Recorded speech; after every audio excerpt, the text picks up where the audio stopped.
Salut à tous, aujourd'hui on se retrouve non pas pour une partie filmée d'Agricola, mais pour une vidéo de découverte où je vais expliquer les grandes lignes du jeu et même donner mon avis donc de ce Agricola les fermiers de la lande qui revient en version Big Box puisque les Agricola les fermiers de la lande étaient sortis je crois en 2012. Deux extensions avaient suivi, puis on a eu du mal à le trouver en boutique, et là il revient. Funforge s'occupe de l'édition en France, il revient donc en version Big Box avec le jeu de base, puis ces deux extensions, et il faut bien saisir que Agricola les fermiers de la lande, c'est un jeu pour 2 joueurs uniquement. Ne confondez pas Agricola les fermiers de la lande avec Agricola tout court, il est quelque part derrière moi, qui lui se joue jusqu'à 6 joueurs je crois. Donc ici, pour 2 joueurs, on reste toujours dans l'univers de l'auteur Uwe Rosenberg avec beaucoup de terres, de fermes, d'élevage, mais pas de légumes. Ici, dans cette version de joueurs, on se concentre exclusivement sur l'élevage d'animaux. Il n'est pas question de faire pousser des carottes ou je ne sais plus quels légumes on fait pousser dans Agricola. Ici, tout va tourner autour de l'élevage d'animaux que l'on arrivera à obtenir sans son petit lopin de terre. Donc ici, le plateau principal, commun aux 2 joueurs, et ici, c'est le joueur bleu qui a son petit lopin de terre.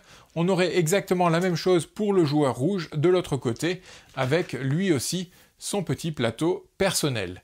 Mais pour des raisons de place, on va se concentrer sur le joueur bleu.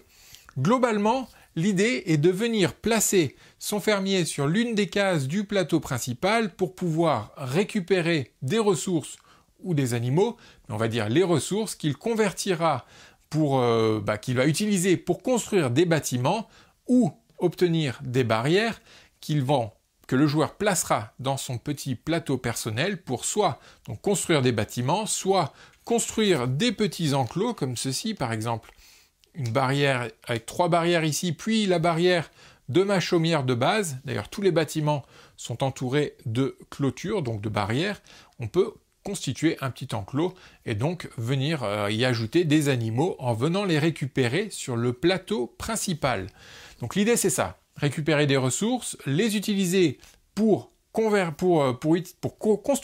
des bâtiments que l'on place ici sur son petit plateau et on peut après chercher des animaux. Par exemple, je viens ici chercher un cochon que je peux placer soit dans mon enclos ici, soit je peux aussi le placer dans des bâtiments puisque je vais faire un gros plan ici. Par exemple, cet abri qui me coûterait 2 bois et une pierre me permet de garder un animal. C'est le petit 1 ici en bas à droite. Donc cet abri me donne également un petit entre guillemets pouvoir, c'est-à-dire qu'immédiatement je peux recevoir l'un des 4 un animal parmi les 4 races disponibles. Donc dès que je récupère cet abri, que je le construis, hop, je récupère aussi l'un des animaux disponibles. Par exemple, je peux aller venir récupérer une vache que je peux immédiatement placer soit dans ma chaumière qui peut accueillir un animal, soit dans mon abri. Donc je pourrais la mettre dans mon abri. À la fin de la partie, on comptera le nombre d'animaux que l'on a réussi à obtenir dans son espace, dans son lopin de terre. On va compter, donc chaque animal rapporte 1 point, les bâtiments rapportent des points, ici c'est 0 pour la chaumière, 0 aussi pour l'abri, mais par exemple cette étable ouverte rapporte 2 points.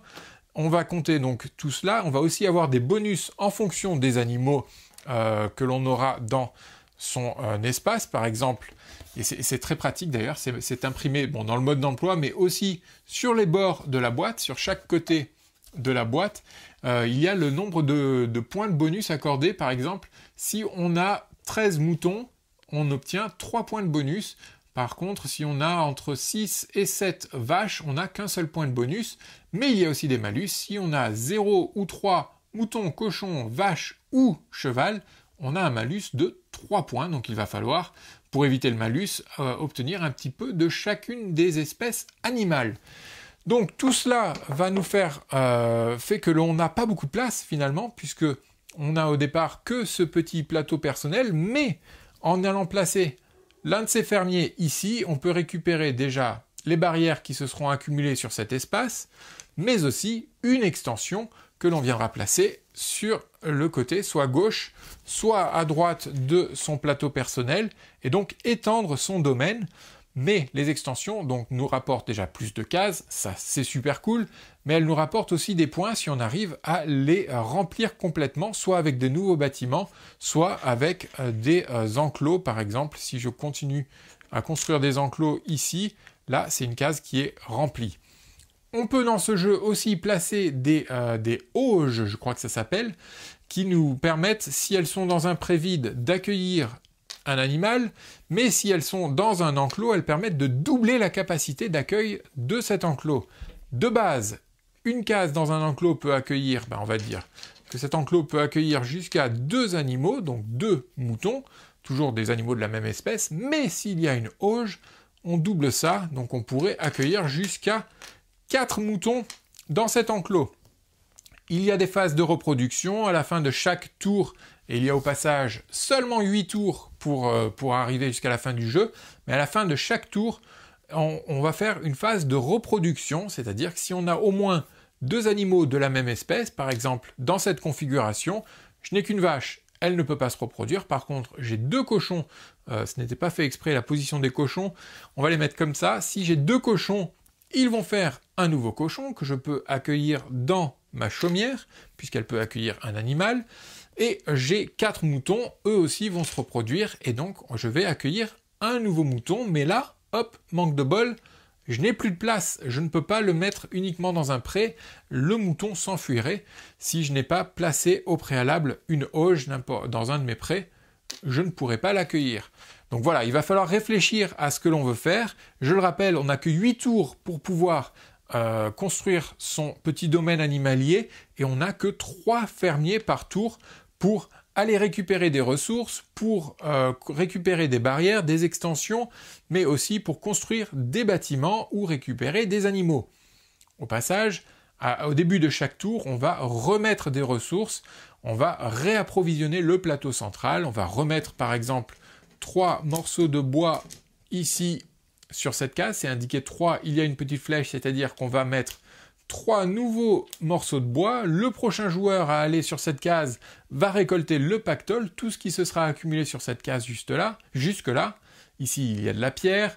Là, c'est du roseau, mais on peut, s'il y a déjà du roseau, à la place de rajouter du roseau, on va rajouter, c'est entre parenthèses, un mouton.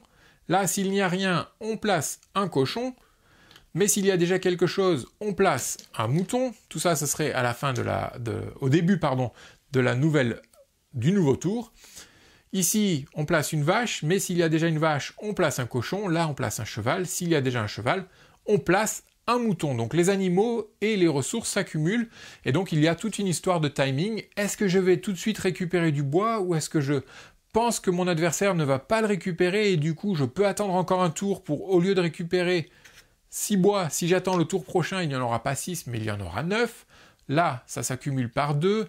Ici, on peut récupérer des barrières. À chaque tour, une nouvelle barrière vient se poser ici, en plus de l'extension. Donc si j'y vais maintenant, il n'y a pas de barrière. Par contre, je peux récupérer une extension. En fait, non, je ne pourrais pas y aller, mais je ne vais pas rentrer là-dedans. Mais si c'est comme ça, il y a 2 barrières, je viens ici, je récupère les 2 barrières et l'extension, ou alors j'attends encore un tour pour récupérer une 3e barrière. Tout cet aspect timing qui est très important. Et ce qui est important, c'est également les bâtiments. Donc, de base, le jeu venait avec uniquement ces 4 bâtiments, entrepôts, abris, maisons à colombage et étables ouvertes. Puis les extensions sont arrivées avec beaucoup d'autres bâtiments. Chaque extension, et il y en a eu 2, venait avec, je vais vous montrer ça, avec 27 tuiles bâtiments différentes. Donc, vu qu'il s'agit de la Big Box, on se retrouve avec non pas 27 tuiles bâtiments en plus, mais 54 bâtiments en plus des 4 de base.